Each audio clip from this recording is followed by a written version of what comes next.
မကောင်းတာနဲ့ကောင်းတာဆိုတာဒီမကောင်းတဲ့သဘောတွေဆိုတာမပယ်လှန်မှုမတွန်းလှန်မှုဆိုလို့ရှိရင်ဒီပုဂ္ဂိုလ်ဟာဘယ်တော့မှအကောင်းဖြစ်လာမှာမဟုတ်ဘူးဒါကြောင့်မို့အမြဲဆင်ခြင်သုံးသပ်ပြီးတော့ကိုယ့်ရဲ့အနေထားစိတ်နေသဘောထားတွေကိုဆင်ခြင်သုံးသပ်နေဖို့လိုအပ်တယ်ပေါ့ငါဟာဟိနာဓိမုတ်တိကအောက်တန်းကြတဲ့အတွေးတွေအောက်တန်းကြတဲ့စိတ်ဆန္ဒတွေရှိနေတာလား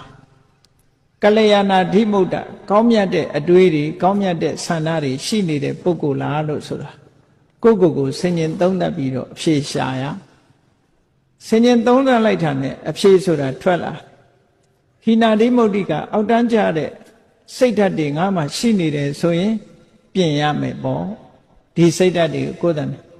မပြင်လို့ရှိရင်သိတဲ့ဘဝမှာမပြင်ရင်လူတွေဟာခောက်ရိုးကျိုးသွားပြီးတန်တရားမှာဇယိုက်